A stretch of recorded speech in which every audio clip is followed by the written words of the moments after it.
క్రీస్తునందున్న ప్రియులకు ప్రేమతో వందనాలు తెలియజేయుచున్నాను.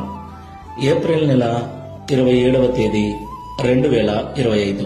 ఈరోజు దావీదు గారి ద్వారా దేవుడు మనకు చేస్తున్న వాగ్దానం ఏమిటనగా, కీర్తన గ్రంథము 36వ కీర్తన 8వ చరణం. నీ మందిరము యొక్క సమృద్ధి వలన వారు సంతృప్తి నొందుచున్నారు. ఆమేన్. నా ప్రియమైన సహోదరి సహోదరులారా, దేవుని యొక్క మందిరములో ఆశీర్వాదం దాగి ఉంది. మందిరమును నిర్లక్ష్యము చేయక, మందిరమును ప్రేమించి, మందిరం యొక్క పరిచర్యలో, ఆరాధనలో క్రమము తప్పకుండా పాల్పంపులు పంచుకునే వారికి మందిరములోని మేలు చేత, మందిరము యొక్క సమృద్ధి చేత దేవుడు తృప్తిపరుస్తాడు. దేవునికి మహిమ కలుగునుగాక. అయితే చాలా మంది మందిరమును నిర్లక్ష్యం చేస్తూ ఉన్నారు. ఆదివారము ఆరాధనను నిర్లక్ష్యం చేసి పనిలో పడి డబ్బు సంపాదన నిమిత్తమై పరిగెత్తుచున్నారు. ప్రియులారా, దేవుడు విశ్రాంతి దినమును పరిశుద్ధపరిచాడు. 6 దినములు పనిచేసి 7వ దినము నా మందిరములో నీ కుటుంబం అంతా కనపడాలని దేవుడు ఆజ్ఞ ఇచ్చి ఉన్నాడు.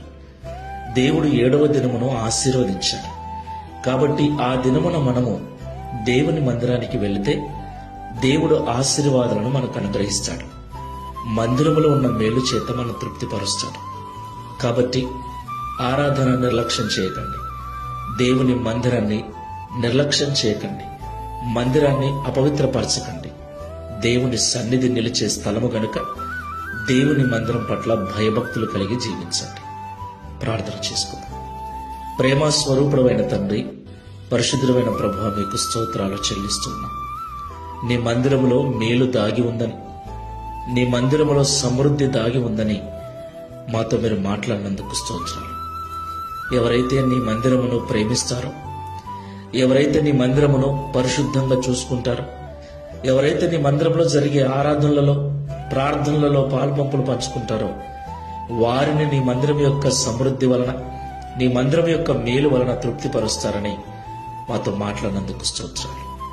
ప్రియ తండ్రి, శారీరకంగా ఈ భూమిపైన మేము కట్టుకున్న సమాజ మందిరం ఎలాగో, ఆత్మీయంగా మేమే నీ మందిరమని, మేమే మీ 2 స్థలమని పరిశుద్ధ గ్రంథం సెలవిస్తుంది గనుక, లోక సంబంధంగా సమాజ మందిరమును, ఆత్మీయంగా మమ్ములను, మీరు నివసించే మమ్ములను, మా హృదయాలను పరిశుద్ధంగా కాపాడుకున్నట్టుకు సహాయం చేయమని, నిర్లక్ష్యము చేయక జాగ్రత్తగా చూచుకున్నట్టుకు, జాగ్రత్తగా నడుచుకున్నట్టుకు సహాయం చేయమని, తద్వారా నీ మందిరం యొక్క మేలు చేత సంతృప్తిపరచబడటకు సహాయం చేయమని, యేసు క్రీస్తు వారి నామములో ఈ దినమున నీ మందిరమునకు వెళుతున్న ప్రతి ఒక్కరిని దీవించమని, ప్రయాణాలలో తోడుగా ఉండి నడిపించమని యేసు నామములో ప్రార్థిస్తున్నాము తండ్రి.